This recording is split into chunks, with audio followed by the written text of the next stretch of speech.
നമ്മുടെ ഇതിന് ശരി തെറ്റ് നമുക്കറിയില്ല.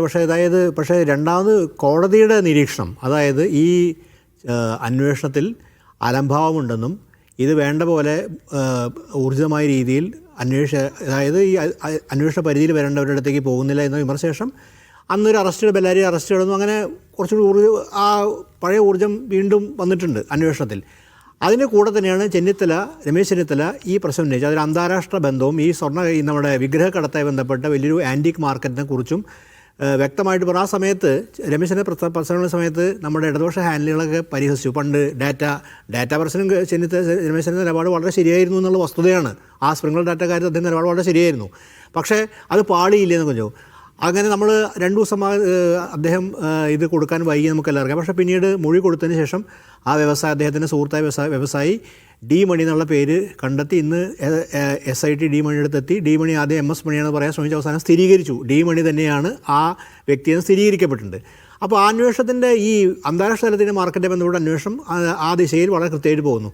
അതിനിടയിലാണ് നമ്മൾ എന്താ പറയുക, വേറൊരു നെഗറ്റീവ് ഉണ്ടാക്കാൻ ശ്രമിച്ചു. ആ നെഗറ്റീവ് വളരെ ആലോചിച്ചു. ഈ നെഗറ്റീവ് ഉണ്ടാക്കുന്നതിൽ തന്നെ ഒരു ദുരൂഹതയുണ്ട്. കാര്യം ശബരിമലയെ ബന്ധപ്പെട്ട് തെരഞ്ഞെടുപ്പിൽ ആഘാതം ഏറ്റിരിക്കുന്നു. അത് നമ്മളെ വീണ്ടും അലട്ടുമെന്നൊരു ബോധം CPM ആഴത്തിലുണ്ട്. അതുകൊണ്ടായിരിക്കണം ഒരു വേറെ നെഗറ്റീവ് ഉണ്ടാക്കാൻ മുഖ്യമന്ത്രി തന്നെ ഇറങ്ങി എന്നുള്ളത് വളരെ ഖേദകരമായിട്ടുള്ള കാര്യമാണ്. സോണിയാഗാന്ധിയുടെ പേരാണ് വലിച്ചഴിച്ചിട്ടുള്ളത്. ഉദാഹരണത്തിന് ഇന്നിപ്പോൾ ഞാൻ വേറൊരു ചിത്രം കണ്ടു, അത് ആർട്ടിഫിഷ്യൽ ഇൻ്റലിജൻസ് ദൃശ്യം തന്നെ കണ്ടു, ഒരു ചില ചാനലിലെ മുഖ്യമന്ത്രി. ഈ ദൃശ്യങ്ങളുടെ അടിസ്ഥാനം എന്താ?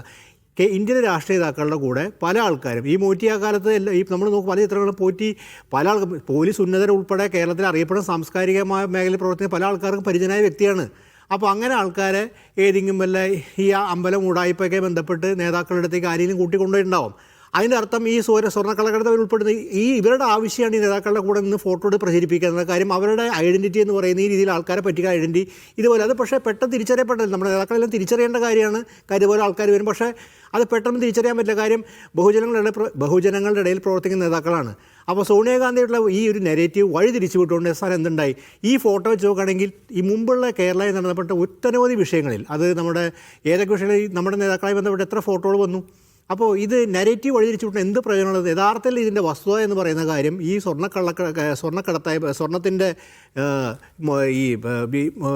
സ്വർണ്ണത്തിൻ്റെ മോഷണവുമായി ബന്ധപ്പെട്ട കാര്യത്തിൽ നിൽക്കുന്ന അന്വേഷണത്തിൻ്റെ വിശദാംശങ്ങളിലേക്ക് പോകുന്നതാണ്. അപ്പോൾ ഈ നെഗറ്റീവ് മാറ്റിവിട്ടതുകൊണ്ട് ഒരു ഗുണവും ഉണ്ടാകുന്നില്ല. മാത്രമല്ല, ഇനി വേറെ കാര്യം ചെയ്യണമെങ്കിൽ ഇത്രയും SITയെ സംബന്ധിച്ചിടത്തോളം കോടതി നിരീക്ഷണത്തിലാണെങ്കിലും നമ്മുടെ SIT സർക്കാർ സംവിധാനത്തിൻ്റെ ഭാഗമാണല്ലോ. എന്തുകൊണ്ട് ഒന്ന് സോണിയാഗാന്ധിയെ ഒന്ന് അന്വേഷണത്തിന്? അപ്പോൾ അതൊന്നുമില്ല. അപ്പോൾ ഈ നെഗറ്റീവ് സൃഷ്ടിക്കുക, ഈ നെഗറ്റീവ്സിനോട് വഴിതിരിച്ചു വിടാനും പറ്റില്ല. അതാണ് യാഥാർത്ഥ്യക്കാരൻ കോടതി നിരീക്ഷണത്തിന്. അപ്പോൾ ഒരു അന്തരീക്ഷം സൃഷ്ടിച്ചുകൊണ്ട് ഞങ്ങൾ മാത്രമല്ല നിങ്ങളും പങ്കാളികളാണെന്ന് വരുത്താൻ നടത്തുള്ളൊരു ഇതാണ്. പക്ഷേ ഇവിടെ പ്രധാനപ്പെട്ട കാര്യം CPMൻ്റെ പ്രധാനപ്പെട്ട നേതാക്കൾ ഇപ്പോഴും അകത്താണ്. അതുമായി ബന്ധപ്പെട്ട് ഇപ്പോഴും ഒരു അവ്യക്തതയുണ്ട്. എന്താ നിലപാടെടുക്കാത്തത്? നിങ്ങൾ പുതിയ നെഗറ്റീവ് ഉണ്ടാക്കാറില്ല. ശരിക്കും മുഖ്യമന്ത്രി അഡ്രസ്സ് ചെയ്യുന്ന വിഷയം അതായിരുന്നു. അദ്ദേഹം മുഖ്യമന്ത്രി ആയിരിക്കാൻ നിയുക്തനായ ഒരു പ്രസിഡന്റ്, 2 പ്രസിഡന്റുമാർ അവിടെ ജയിലിൽ കിടക്കുക. അതിലെന്താണ് അഭിപ്രായം പറഞ്ഞ് നിലപാടെടുക്കുകയാണ് ആദ്യം ചെയ്യേണ്ടത്. നെഗറ്റീവൊക്കെ ഉണ്ടാക്കാം, പക്ഷേ നേരിട്ട് മൂർത്തമായൊരു സാഹചര്യം നിലനിൽക്കുന്നുണ്ടല്ലോ. അതാണ് കേരളത്തിലെ ജനങ്ങൾ മുഴുവൻ ആലോചിക്കുന്നത്. അതിനെന്ത് നിലപാടെടുത്തു? ഒരു നിലപാടുമില്ല. 0 നിലപാട്, ശൂന്യ നിലപാടാണുള്ളത്. അതാണ് അതിൻ്റെ ഖേദകരമായ വസ്തുത. ശരി.